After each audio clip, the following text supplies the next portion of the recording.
last week we saw industrial relations regulations changed without any reference or consultation with the trade union movement or with the Labor Party or with the community. Regulations changed overnight by Christian Porter, which allow for an increase in power by employers by limiting the period of consultation for changes to awards to a 24-hour process, so that individual workers and workers in particular workplaces would have a great deal of difficulty having proper advice and consultation on any proposed changes. So I look at what people do, not just what they say. I hope that some of the spirit that has been around during the recent period, whether it's listening to science, whether it's having respect for unions, I hope that does continue from this government beyond the existing crisis, because that would be a good thing. What's your starting point, though? Do you agree that it can't just be business as usual on the other side? And it was the Prime Minister asking business and unions to join forces.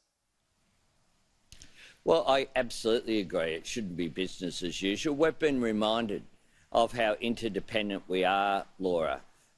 We've been reminded that the job of reform is never done. We've got to remember that before this crisis occurred, and before the bushfire crisis, we had a period whereby we had interest rates being decreased continually. You had wages not keeping up with the cost of living. You had consumer demand falling. You had productivity going backwards. You had the debt had doubled. So you had all of the economic indicators were heading in the wrong direction at the end of last year, and a government that was complacent about the economy. So we do need to look at ways in which we can increase wages, ways in which we can improve security at work. That's one of the reminders that we've had during this crisis, is that those people who've suffered most are those who are casual employees, those whose security of work is not there because of the changing nature of the workplace.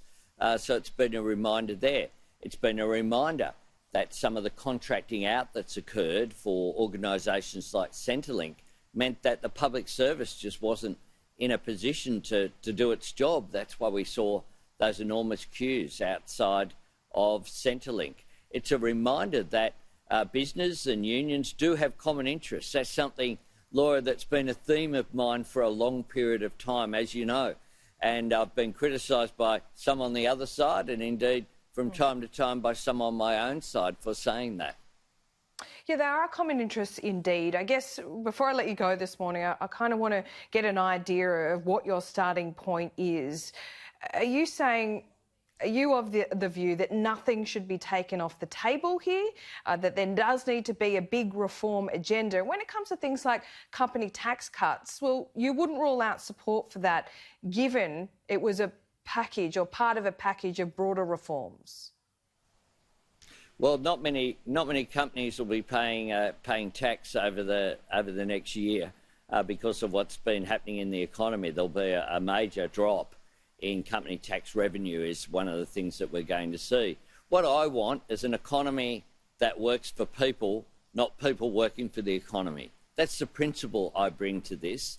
How do we actually come through this crisis in a way where people, it's working people that have got us through this, whether it be the nurses, the doctors, the teachers, the orderlies, the cleaners, the supermarket workers, the transport workers. They've got us through this crisis, and the Australian people in general, who've been so disciplined and so good about engaging in social distancing.